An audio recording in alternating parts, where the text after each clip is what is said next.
मुंबई आग्रा राष्ट्रीय महामार्गावर मध्य प्रदेशातून महाराष्ट्रात वाहतूक केला जाणारा काका पान मसाला व गुटखा सांगवी पोलिसांनी जप्त केला। घटनास्थळावरून चालकाला अटक करण्यात आली। गुटख्याची वाहतूक करणारा कंटेनरही पोलिसांनी ताब्यात घेतला आहे। सांगवी पोलीस ठाण्याचे निरीक्षक श्रीराम पवार यांना सेंधव्याकडून शिरपूरकडे पान मसालायुक्त गुटख्याची अवैध वाहतूक सुरू असल्याची माहिती मिळाली होती।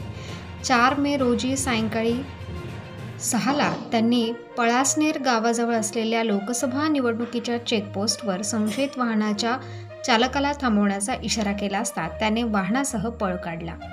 त्यामुळे पोलिसांनी त्याचा पाठलाग केला। हडाखेड सीमा तपासणी नाक्यापासून पाठलाग केल्यानंतर सोनगीर गावाजवळ कंटेनर पकडण्यात पोलिसांना यश आले।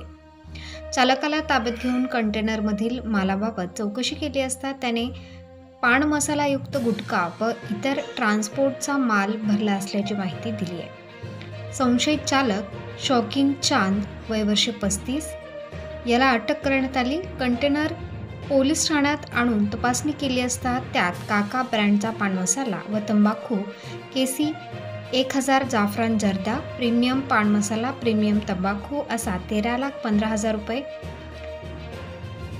13,15,056 रुपये किमतीचा मुद्देमाल आढळला आहे। 15 लाख रुपये किमतीच्या कंटेनरसह एकूण 28,15,056 रुपये किमतीचा मुद्देमाल जप्त करण्यात आला। पोलीस अधीक्षक श्रीकांत धिवरे, अप्पर अधीक्षक किशोर काळे यांच्या मार्गदर्शनाखाली पोलीस निरीक्षक श्रीराम पवार, उपनिरीक्षक कृष्णा पाटील, हवालदार संतोष पाटील, योगेश मोरे, भूषण पाटील, स्वप्नील बांगर, संजय भोई यांनी ही कारवाई केली आहे।